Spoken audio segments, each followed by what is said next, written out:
Hello, and today we are taking our Watchmobile direction, the Vallée de Joux, more or less 1 hour drive from Geneva. And yes, despite being early May, well, we can still find wintry conditions in this valley, home of complicated watchmaking.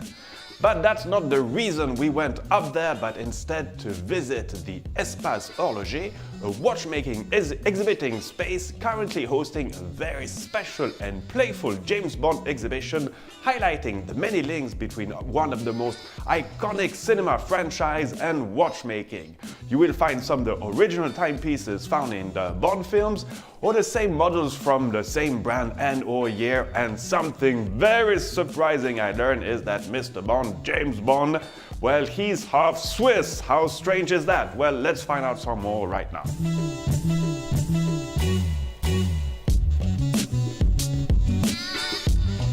So can you explain us a bit the concept of this exhibition? Alors le concept de l'exposition, donc James Bond Time, il est très clair, il est fait en 3 parties. Une première partie où on parle de la saga James Bond avec des montres mythiques. Là on parle vraiment de la réalité, de la fiction. Une deuxième partie où on a le Labo Q. On a des montres qui sont présentées d'une certaine manière avec des gadgets qui ont été placés et inventés pour l'occasion, qui mettent les montres en avant.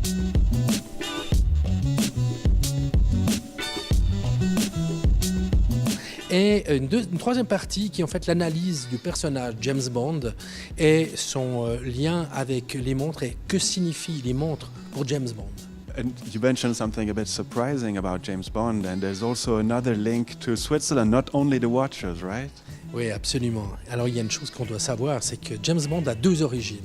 La première, elle est écossaise, par Andrew Bond, son père, de Glencoe.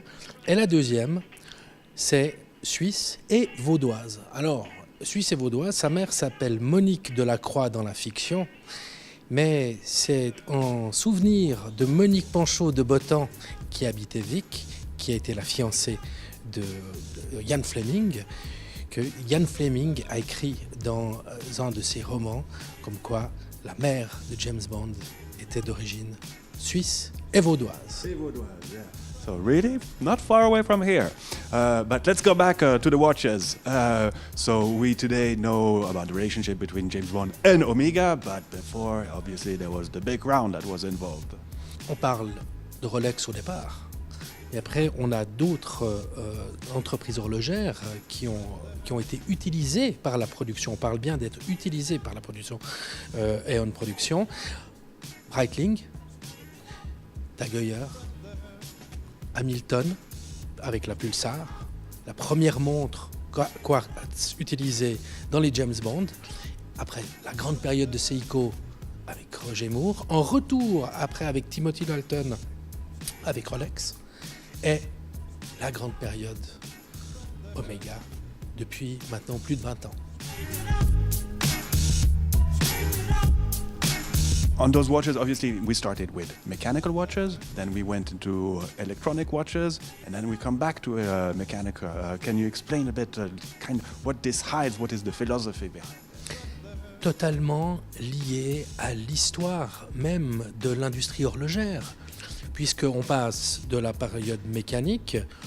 À partir du moment où on rentre dans la période du quartz, eh bien c'est la fameuse crise du quartz qu'on a appelée en Suisse, mais cette utilisation des montres à quartz, des montres totalement gadgets, des montres qui vont jusqu'à un écran intégré, qui ont vraiment une utilisation des gadgets à profusion, on peut le dire. Et après, en retour à la mécanique, à cette valeur, à cette fiabilité de la montre mécanique que l'on va retrouver aussi dans l'utilisation des fameuses Aston Martin DB5 que l'on retrouve tout au long de la saga James Bond et qu'on le retrouve encore plus dans les 2 derniers épisodes de Skyfall et de Spectre. James Bond, on peut expliquer la chose très simplement, c'est qu'il représente un style de vie. On demande à James Bond d'être en dessus de la mêlée. Il a ses faiblesses, il a ses forces, mais surtout il vit dans le monde, le grand monde. Il est complètement lié évidemment à la couronne. Le MI6 est évidemment quelque chose de très important. Il représente aussi ce côté très macho hein, qu'on va retrouver tout au long de la saga, mais avec aussi ce sauveur, ce héros intemporel, 24 films, la plus grande saga du cinéma, de cet homme qui ne vieillit pas. Donc c'est un peu la jeunesse éternelle qu'on retrouve dans James Bond et qui parle à toutes les générations. Bond, half Swiss, who would have guessed? Well, anyhow, this exhibition has been extended till the end of September if by any chance you are in the vicinity of the Vallée de Joux. So all the best to you and see you real soon.